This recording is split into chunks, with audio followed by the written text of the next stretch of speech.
Queridos, desejo saudá-los na paz do Senhor Jesus. A paz do Senhor Jesus. Queremos louvar a Deus por esta oportunidade feliz de estarmos vivendo este momento histórico, este momento tão belo da juventude da casa do Senhor, os adolescentes, congressistas que durante esses dias estão se voltando neste lugar para a presença de Deus e assim estarem desfrutando da sua graça, da sua bondade e da sua misericórdia. E quero louvar a Deus pela feliz oportunidade de poder voltar a esta igreja tão querida aqui em São Lourenço da Mata, agradecendo assim ao anjo da igreja, o nosso pastor presidente, pastor Ailton José Alves, pela honra da escala, nos facultando a oportunidade para estarmos cooperando com o reino de Deus, com o santo trabalho do Senhor, na ministração da palavra de Deus. Sempre é uma alegria estar com o pastor Cândido de Freitas, servo de Deus, por quem tanto estimamos, admiramos, temos um carinho, desde a nossa adolescência, que somos alcançados pelas bênçãos de Deus, através de sua vida, quando ali na cidade de Vitória de Santo Antão, ele ia ministrar a palavra de Deus. E hoje me sinto muito privilegiado e honrado por Deus, agradecendo ao nosso pastor presidente a confiança de estar ao lado deste servo de Deus para estarmos cooperando na palavra do Senhor. Revendo os demais obreiros, a igreja e essa juventude linda, o nome de Jesus está sendo glorificado através de vossas vidas. Vocês podem dizer amém? Vocês desejam, já foi falado aqui, mas eu quero perguntar outra vez, quem deseja ouvir a voz de Deus pela exposição da sua palavra, levante a mão e diz amém. Orem por nós, para que o Senhor nos ajude a transmitir a palavra que Ele já colocou no nosso coração, e abra a sua Bíblia, no texto sagrado, aonde está contido o tema deste congresso, no livro de Levítico, capítulo de número 6, e o versículo de número 13. Eu vou pedir ao meu amado irmão do som para nos dar só mais um pouquinho de retorno aqui, por favor. Levítico, capítulo de número 6 e o versículo de número 13. A palavra do Senhor nos diz: o fogo arderá continuamente sobre o altar, não se apagará. Vocês poderiam repetir esse texto sagrado após mim? Digam bem forte: o fogo. Dá para ser mais forte? O fogo arderá continuamente sobre o altar, não se apagará. Quantos podem dizer glória a Deus? Meus queridos, como todos nós sabemos, o livro de Levítico foi escrito em um momento crucial na história do povo de Deus. O Senhor estava estabelecendo diretrizes claras para o culto, a santidade e a adoração. E em meio às muitas instruções, encontramos no capítulo 6 a lei do holocausto. Eu falei sobre que lei? A lei do holocausto. Uma ordem divina que tinha como propósito ensinar ao povo sobre a constância da adoração e a necessidade de manter o altar de Deus sempre aceso. O holocausto era uma oferta queimada totalmente ao Senhor. Era um sacrifício contínuo, realizado de dia e de noite, que simbolizava a consagração completa a Deus. E no versículo 13, aonde está contido o tema do congresso, o Senhor estabeleceu uma ordem clara e inegociável. Ele disse: o fogo arderá continuamente sobre o altar, não se apagará. E eu gostaria de chamar a sua atenção, acredito que vocês já observaram na leitura do contexto, ou talvez o servo de Deus que ministrou no dia anterior, ele talvez trouxe essa informação de que este fogo que havia sido aceso sobre o altar, ele não era um fogo comum. No capítulo 9, versículo 24 de Levítico, nós podemos perceber que este fogo fora acendido pelo próprio Deus. Agora, a responsabilidade de manter este fogo aceso, aí sim, eram dos sacerdotes. E isso fala da continuidade da presença de Deus e do zelo humano em preservar a comunhão com o Senhor. Se eu estou me fazendo entender, digam amém. E eu queria pedir ajuda do irmão do teclado também. Com isto, eu gostaria de chamar ainda mais a sua atenção para uma expressão-chave que podemos destacar neste texto sagrado. O texto diz que o fogo arderá continuamente. Diga comigo, continuamente.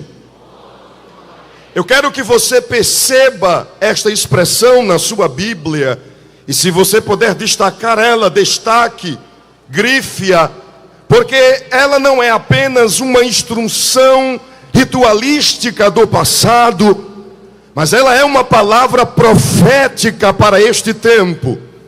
Eu vou dizer outra vez para que você grave isto no seu coração. A palavra ou a expressão continuamente, ela não é apenas uma instrução ritualística do passado, dirigida ao povo de Israel, mas ela é uma palavra profética para este tempo. Uma palavra profética encharcada de responsabilidade para esta geração. E nós entendemos que hoje, na nova aliança, já não temos mais os altares de pedras, já não temos mais os holocaustos de animais. O altar é o nosso coração, o fogo é o Espírito Santo, e nós somos os sacrifícios que de dia e de noite nos oferecemos como sacrifícios vivo, santo e agradável a Deus. Como também ainda somos os sacerdotes responsáveis pela manutenção diária de preservar o fogo aceso no nosso altar. E esta geração de adolescentes que está congregada aqui nesta noite, e a igreja que me escuta, está sendo chamada por Deus para manter o fogo do Espírito Santo aceso. Você pode repetir após mim? Diga: eu preciso atender o chamado de Deus de manter o fogo do Espírito aceso em minha vida.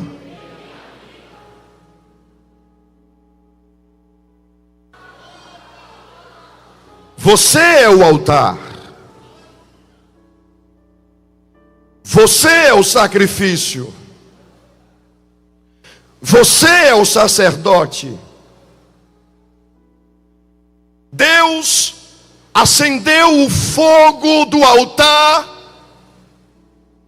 mas você precisa diariamente buscar a preservação.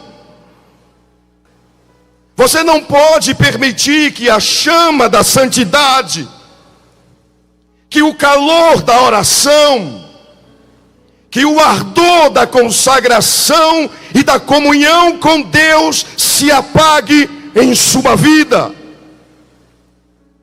A mensagem que Deus tem para compartilhar ao nosso coração esta noite é uma mensagem simples, objetiva e direta. Eu não vim da parte de Deus esta noite fazer arrodeios.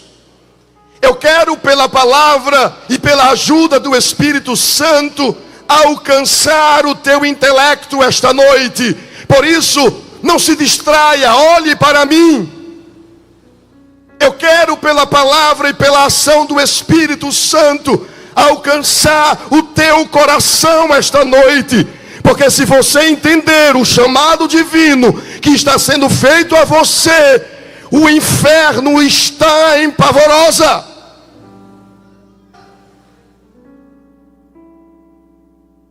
Apesar do fogo do altar ter sido acendido pelo próprio Deus, quando olhamos para o contexto sagrado, nós podemos perceber que ele poderia ser apagado, ele poderia ser abafado, extinto, se houvesse negligência dos sacerdotes para com o altar.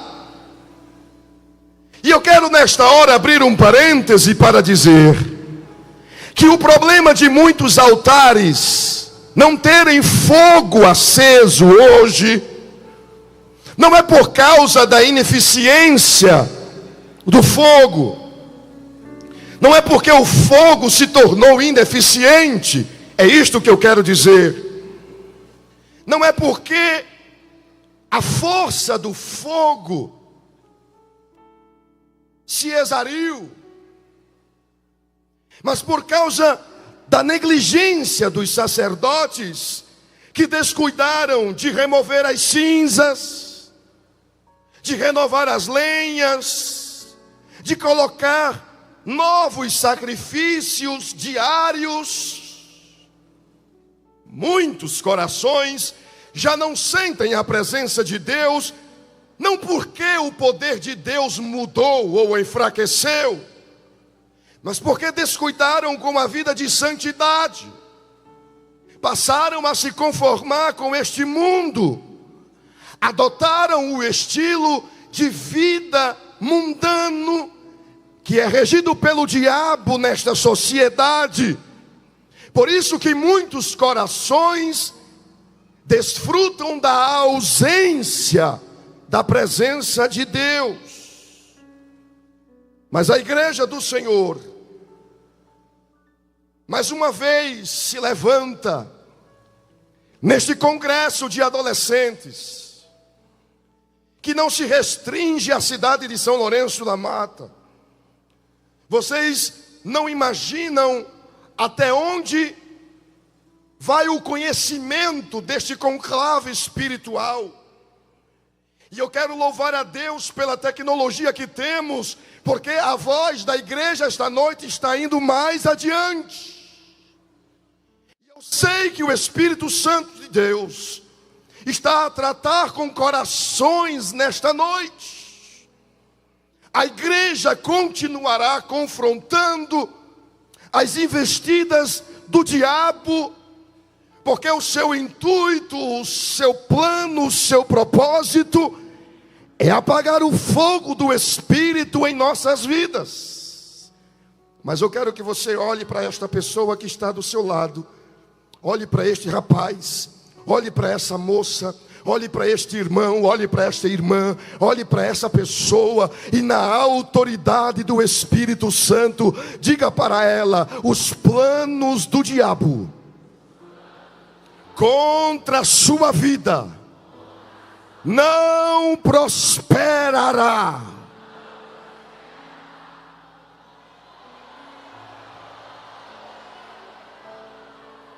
Os planos do diabo contra a vida do teu adolescente, contra a vida do teu filho, contra a vida da tua filha, do teu neto, da tua neta, do teu sobrinho, seja lá qual for o adolescente que esteja aqui, assim diz o Senhor, pela sua palavra, os planos dele não prosperará.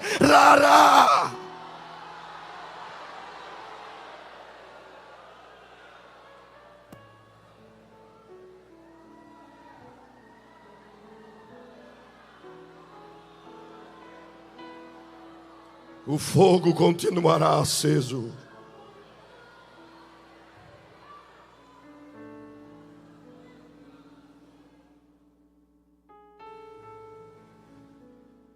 Eu achei interessante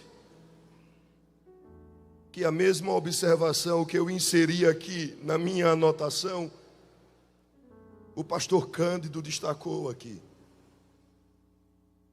Quando ouvi a jovem cantar, me veio uma luz ao que eu tinha escrito e eu acrescentei que, em contrapartida aos planos do diabo de querer apagar o fogo do Espírito Santo de Deus na sua vida, esta geração com quem Deus fala esta noite te levantará como uma flecha.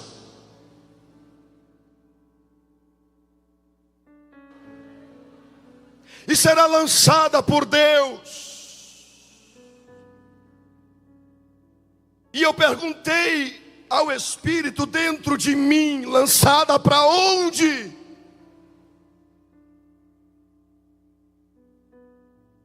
E me veio um sentimento muito especial no coração, entendendo a proposta do culto esta noite, que Deus levará esta geração a lugares elevados nos centros educacionais, para que a partir destes centros, muitos jovens consigam atravessar fronteiras em seus intercâmbios, e com a chama do Espírito Santo, cheguem ali, ao serem recepcionados por famílias, por amigos, levem consigo o impacto da experiência que passarão a desfrutar de uma forma mais profunda a partir deste dia. Jovens, adolescentes que serão lançados como flechas aos órgãos ou entidades públicas federais, estaduais, municipais ou rede privadas, alcançando cargos elevadíssimos, como Daniel, Ananias, Misael e Azarias. E não se espantem se cada vez mais percebermos no executivo, no legislativo e no judiciário a voz profética da igreja se aproximando. Porque a igreja não vai se curvar diante das investidas do diabo. Pelo contrário, a igreja, como sempre, permanecerá de pé e confrontará as correntes culturais e filosóficas que em suas ideologias anticristãs visam abertamente extinguir o fogo do Espírito Santo de Deus na vida das crianças, na vida dos adolescentes, na vida dos jovens. Mas a igreja nesta noite, outra vez, ela se reúne aqui no ginásio de esporte O Pereirão. E este lugar ele se transformou no santuário, onde a igreja está adorando ao único Deus verdadeiro, ao Deus que está sentado no trono, e de lá ele rege a história da humanidade.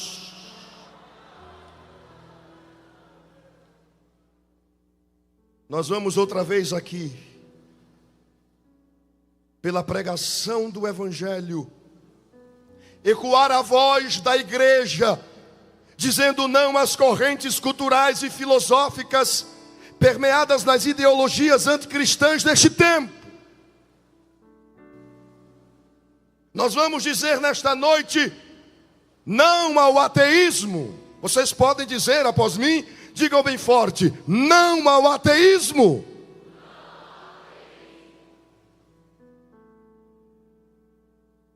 O diabo, em sua sagacidade, ele está buscando através dos centros educacionais doutrinar a negação da existência do Deus Criador, pessoal e soberano. Tudo bem, nós respeitamos se alguns aí fora não acreditam na existência de Deus, mas por favor, nos respeitem também. E parem de querer doutrinar nossas crianças, nossos adolescentes e jovens. Parem de querer dizer que o que sentimos aqui é mentira. Porque nossa fé não é emocional, a nossa fé é racional, e a razão toca a nossa alma também. Por isso manifestamos aquilo que sentimos aqui. Deus é real ou não é, gente?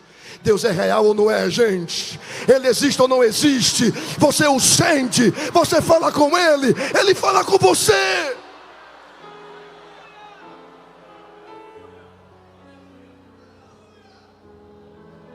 Não ao secularismo. Digam, não ao secularismo.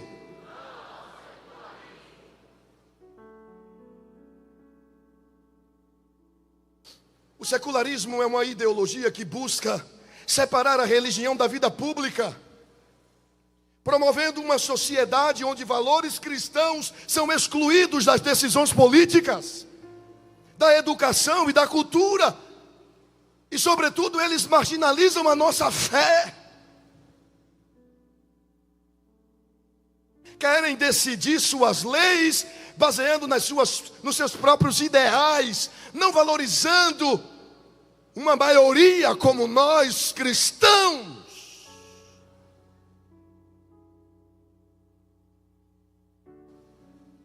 Não ao secularismo. Não ao humanismo secular. Digam, não ao humanismo secular. Gente, dá para dizer mais forte para que eles escutem pelas redes sociais. Digam, não ao humanismo secular. O que é que essa ideologia prega? Que o homem, o ser humano é o centro de tudo e a razão é a única base para a ética e verdade. Eles buscam substituir a autoridade de Deus pela autonomia do homem, negando a necessidade da revelação divina e da salvação. Mas a igreja sabe que Deus é o nosso centro. A sua revelação especial é a base da nossa regra de fé e conduta. Por isso dizemos nesta noite não ao humanismo secular. Dizemos nesta noite não ao relativismo moral. Diga, não ao relativismo moral. Essa ideologia doutrina que as verdades não são, que não há verdades absolutas, que cada pessoa define o que é certo e errado. Eles negam as verdades absolutas reveladas por Deus nas Sagradas Escrituras. O resultado disso é a libertinagem, é a proliferação de uma extrema corrupção e degeneração social.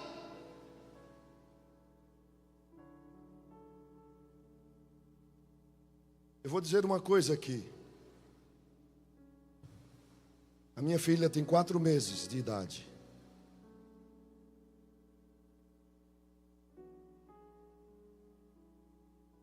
Nesta última vacina que fomos dar nela, eu vi mães autorizando crianças de 10 anos receberem a vacina contra a HPV. Que no primeiro momento aparenta ser algo saudável para promover a possibilidade desta criança não contrair a doença. Mas por trás disso está a promoção para a perversidade sexual em plena adolescência. E a palavra de Deus diz que o nosso corpo é templo e morada do Espírito Santo.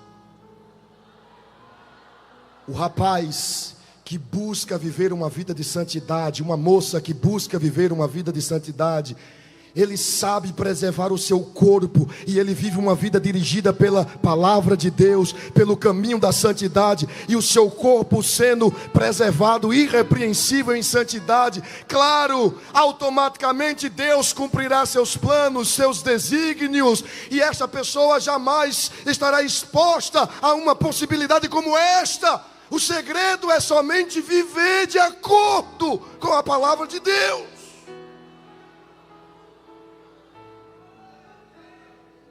Não ao pós-modernismo,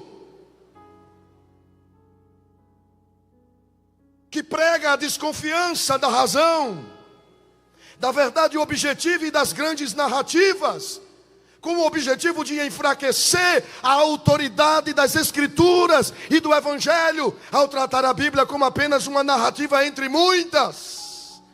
Mas nesta noite eu pergunto a esta geração: a Bíblia é ou não é a palavra de Deus? Ela é ou não é a revelação de Deus? Nela está contida ou não está contida a vontade de Deus? Então levanta a tua Bíblia. Levanta a tua Bíblia e declara nesta noite: a minha vida está embasada na palavra de Deus.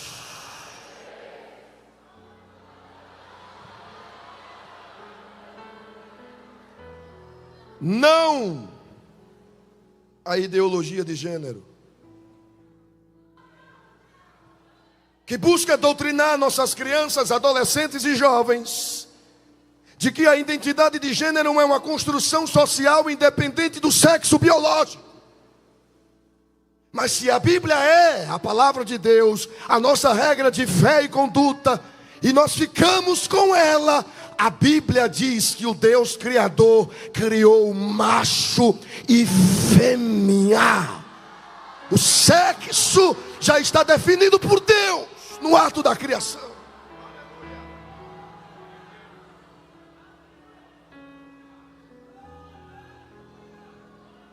Essas ideologias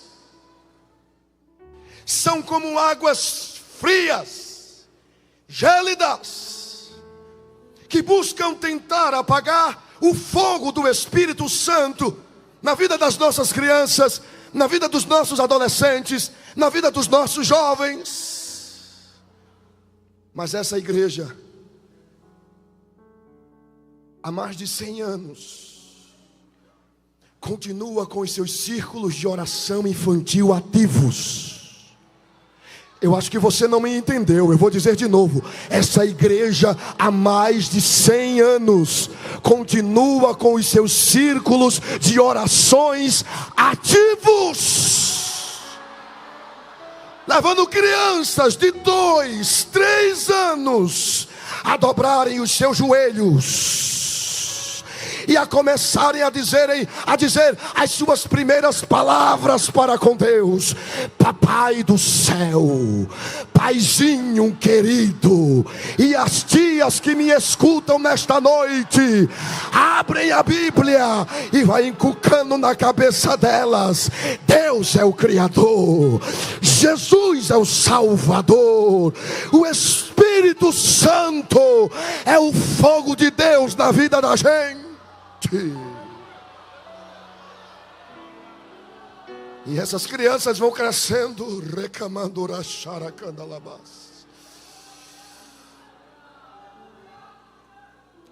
e viram adolescentes que na adolescência se perdem nos seus pensamentos, nas suas reflexões, nas suas conclusões. E se tem uma coisa que Deus entende, é o adolescente. Diga para quem está do seu lado: você, adolescente, que não é compreendido por muitos, esse Deus que está sendo pregado, Ele te entende, Ele te compreende.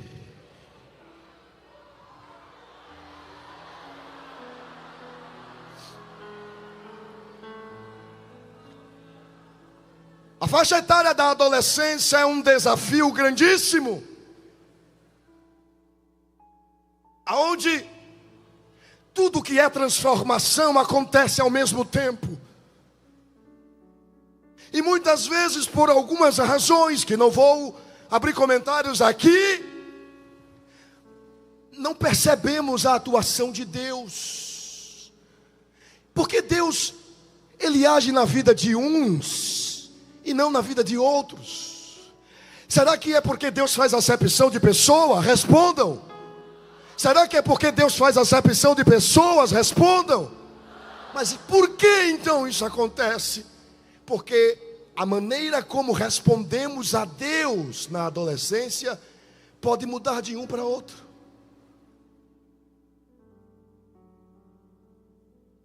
Às vezes Deus só precisa se revelar uma vez a alguém, e essa pessoa já entende, já percebe, já se rende, já se joga diante dele. Mas outras vezes não. Às vezes está até envolvido com o trabalho, com o reino, com a obra de Deus, mas ainda está precisando de tempo para construir sua maturidade, sua percepção. Sabe o que é mais lindo? É que Deus entende. Um dia ele entrou no quarto de Samuel e ele chamou-o pelo seu nome: Samuel. Samuel se levantou e foi para o quarto de Eli, pensando que Eli o chamava.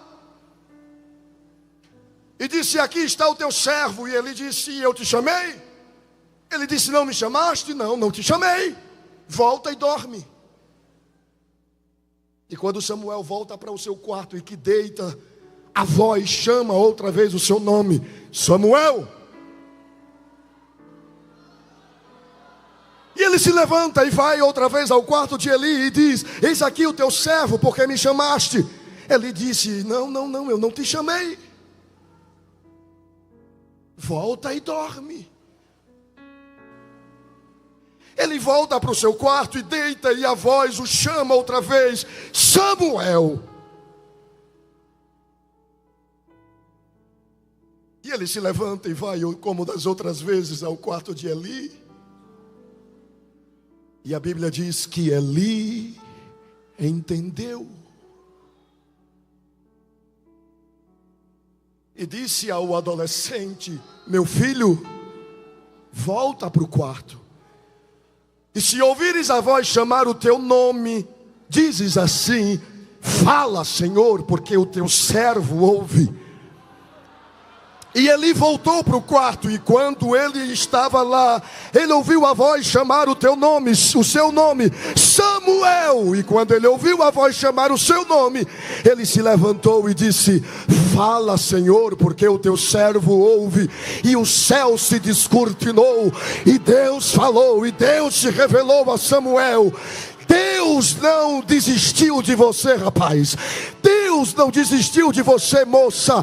Ele continua te chamando pelo nome. Ele te conhece, Ele sabe quem és, aonde tu moras, quem são teus pais, a tua história.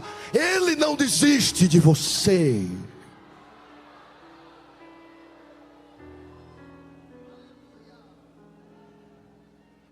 E por Ele não desistir de você, eu estou concluindo agora. Ele precisa que você entenda a sua missão enquanto igreja, de se levantar nesta geração, a geração da continuidade. Diga comigo: eu faço parte. Pelo amor de Deus, diga mais forte: eu faço parte da geração da continuidade. Não fazemos parte da geração da pausa. O fogo do altar continuará aceso. Deus sempre terá alguém que se levantará no meio da geração, como Elias se levantou contra tudo e contra todos, e organizou o altar, e pegou as lenhas, e colocou o sacrifício, e deu a ordem dizendo: se fosse hoje, pegue todas essas ideologias e bote no rego, encha de água 1, 2, 3 vezes, e vamos ver se o Deus que eu prego não responde com fogo. Ó Deus, mostra que só Tu és Deus em Israel.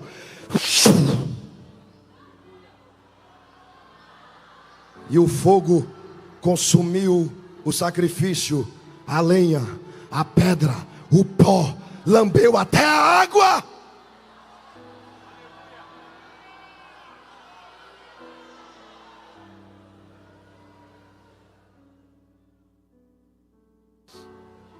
Aonde estás, Elias?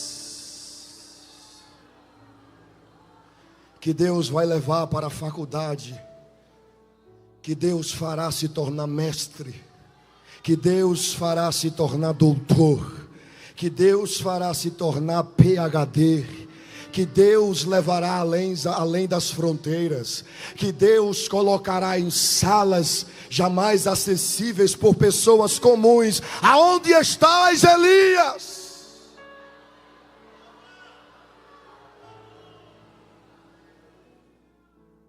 John Wesley,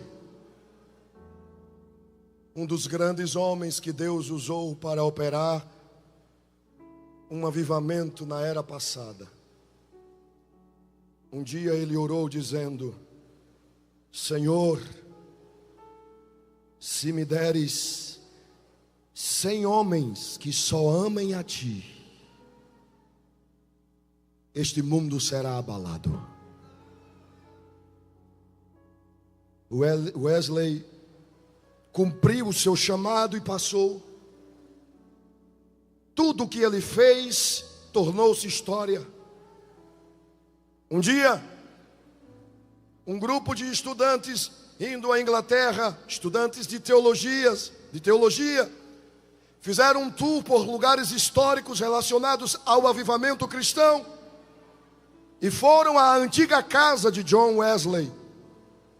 E enquanto caminhavam, passaram pelo quarto dele, e o guia declarou que os 2 sulcos que estavam no chão ao lado da cama eram as marcas deixadas pelos joelhos de John Wesley, que orava ali por horas diariamente, suplicando por um avivamento, provavelmente foi ali que ele pediu a Deus 100 homens para abalar o mundo. Depois da visita, o grupo se preparou para voltar. E quando o guia estava fazendo a contagem de todos os estudantes, faltava alguém.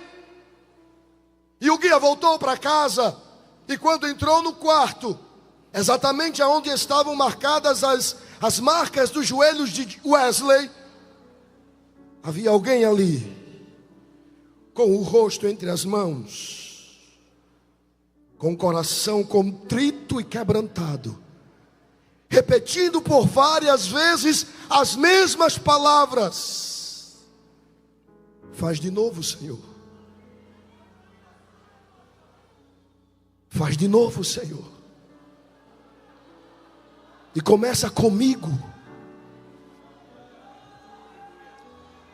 Vocês sabem qual é o nome da pessoa que eu estou falando. Vocês são estudantes. Estou falando de Billy Graham. Um homem que sozinho alcançou cerca de 215 milhões de pessoas em mais de 185 países, levando uma mensagem simples, confrontando o pecado e pregando o arrependimento para a salvação.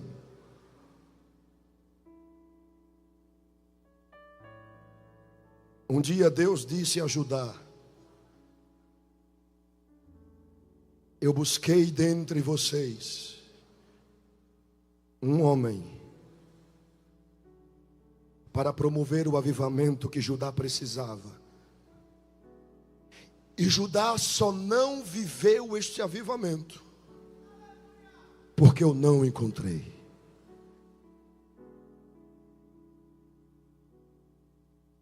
Nesta noite, Deus está dizendo a você e a mim: eu só preciso de um homem, de um rapaz, de uma moça, que ore como Billy Graham orou. Faz de novo, Senhor.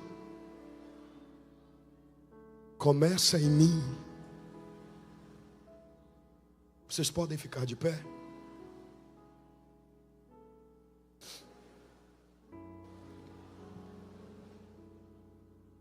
Vez por outra, nosso pastor presidente nos conta em reuniões que um dia, em um círculo de oração, na extrema pobreza, ele orou a Deus dizendo: Senhor, tu sabes que eu sou pobre, eu não tenho nada para te oferecer, a minha roupa é gasta, o meu sapato é furado, mas se aceitares a minha vida como sacrifício para ser queimada no teu altar, aqui estou, Senhor. E veja a obra que Deus está realizando na sua igreja através da vida e do ministério do nosso pastor presidente. Olhe para este adolescente que está do seu lado, olhe para esta moça que está do seu lado e diga para ele: Deus está esperando a tua resposta, a maneira como tu irás respondê-lo esta noite. O que dirás a ele aqui?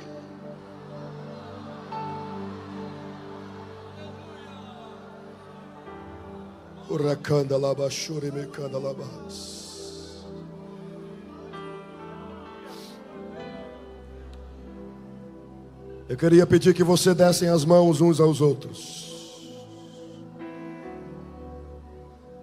Eu vou pedir para que o instrumental fique bem baixinho, por favor. Sem voz, somente o piano. Com esse string aí, pode ser. Deem as mãos, moças. Deem as mãos, rapazes. Porque o Deus que é fogo consumidor, Ele se revela entre nós outra vez. E enquanto eu ministro sobre vossas vidas, onde estiver um altar reparado, com lenha e sacrifício posto, comece a sentir o fogo de Deus descendo sobre sua vida agora. Tu que te consagras, tu que jejuas, tu que vives uma vida de renúncia, tu que dizes não ao pecado, tu que dizes não à pornografia, tu que dizes não aos convites dos amigos das escolas, tu que preferiu estar aqui esta noite, que preferiu estar nas vigílias, nas consagrações, no Pernambuco para Cristo, é você mesmo, altar de Deus. Recebe fogo de Deus aí agora. Abre a tua boca aí agora. E começa a dar glória a Deus. E começa a dar aleluias. E mistura essas glórias com aleluias. E à medida que Deus te enche, vai orando em línguas estranhas, vai falando línguas, vai adorando em línguas, línguas repartidas, dons de línguas.